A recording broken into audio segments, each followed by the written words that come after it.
So quick show of hands. How many have been in the state of Arizona longer than 5 years? Okay, most of you.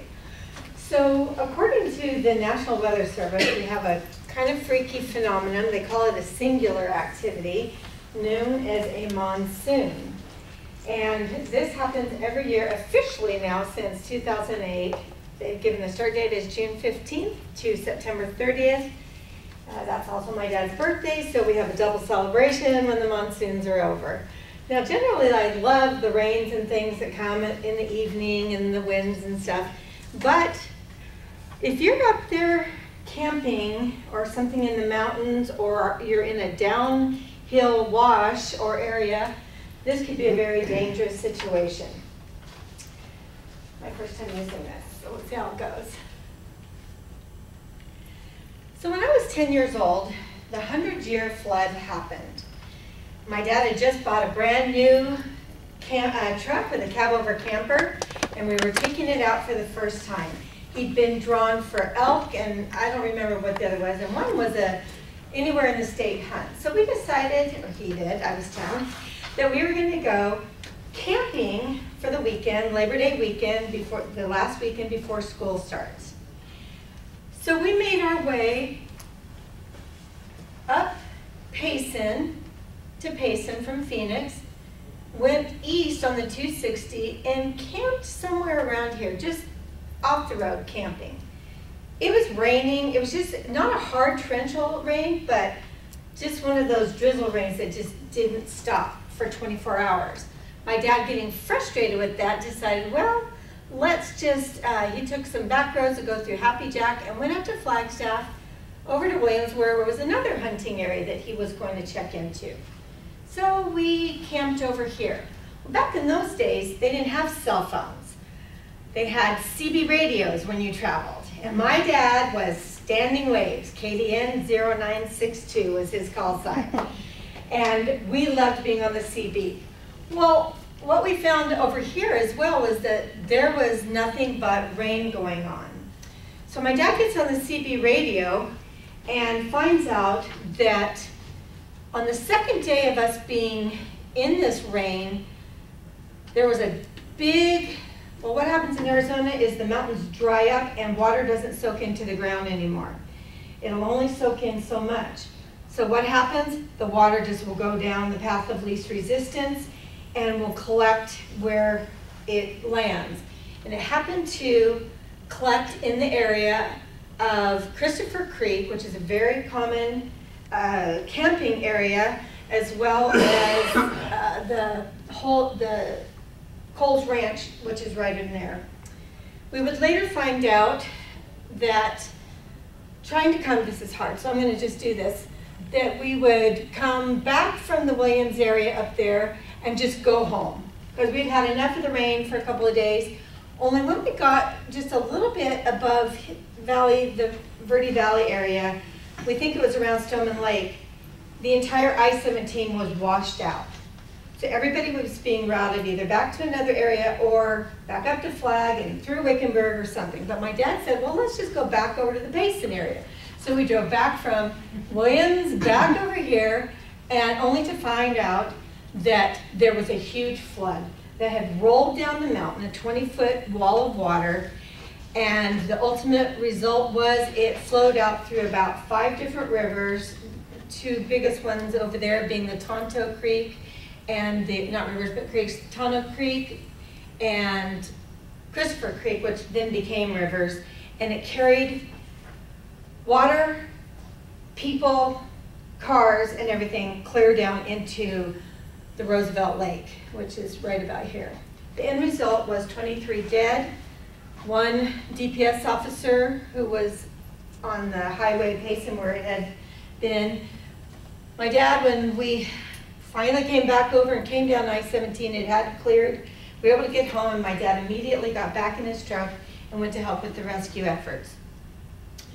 He actually found 2 bodies in the Roosevelt Lake area, which unbelievably they were up in trees 20 feet high. That's how high the water had risen. So these campers who had just come in for a nice weekend instantly were faced with tragedy. So the Arizona monsoon season hits us every year. How can we prepare? This is a big long thing that tells what a monsoon season, but let me just sum it up for you. It is a bunch of storms that come out of the south as the winds shift from a northern westerly flow to a southeasterly flow or south. So the storms come up from the south and they landfall and cause a lot of the disturbances that we see during monsoon season. These are some of the results of those storms. This was Mesa just last year, completely out of commission. This was the Duke Creek Fire in 1990, which killed 5 people. We obviously know that the last fire that we had last year, I believe, or 2 years ago, killed 19, which superseded that. And then, of course, the great Haboob of 2011. Most of us didn't really know what a Haboob was until then. We thought that was something that happened in India. So how can we be prepared for disasters when they come? Now, we may all think, well, we're sitting in our building here, and what's going to happen here? I can tell you, in the blink of an eye, we can be in a flood. We can have a haboob that may not pass through with wind, but may just set on top of us.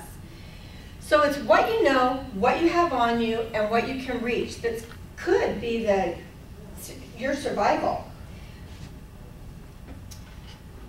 Something that happens in seconds, minutes, or maybe hours can actually put you out of commission with power, electricity, food, all of the basic necessities of life for up to 2 to 3 days, hence 72 hours.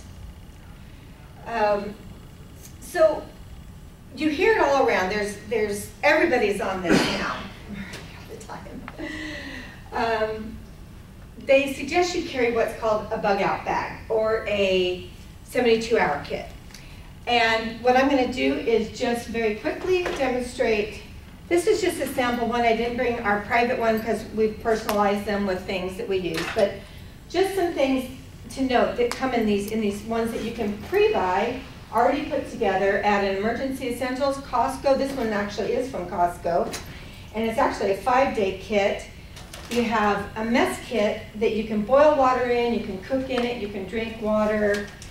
You have flashlight that you can also store money or your keys or important things in, and it does, several different things. In a Haboob, I was out driving in the Haboob at that time. This would have been great, just this simple little thing. And I say this is something you can carry in your purse. I told Julie today, carry it in your on the plane. The basic things this is a hand crank radio that also will get CB or shortwave. This is a hand crank flashlight. It's just 2 minutes of cranking on either of these. Your emergency, I guess some call it a Leatherman, but an all encompassing tool set can be your knife. You can actually saw rope with it, all kinds of things. Prepared foods that all you have to do is rehydrate. If you can't find, water is very important. If you can't find water, you can do one of two things. Boiling is always the first thing that you would look into. Boiling your water for at least 5 minutes will get rid of anything that's in it.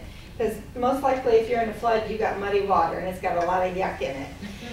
The other alternative is you can use water purification tablets, or you can buy water jugs that have a filter in them. So in closing, I would just say that it's a little bit of time and a little bit of effort to put together a 72-hour kit or a bug-out bag or whatever, or they call them a get-out-of-town bag as well, so that you can be prepared. You might ask, well, if it's at home, how can I get to it? Most people who are true bug-out people will keep them in their cars and carry them into work with them. And we have lockers where you can do that. I've given a handout to everybody that gives a little more detail, and we are going to load the PowerPoints that we have online on the YouTube pretty soon, and there will be some references to big detail on how you can put these 72-hour kits together and save you or someone that you love from a disaster. Madam Postmaster?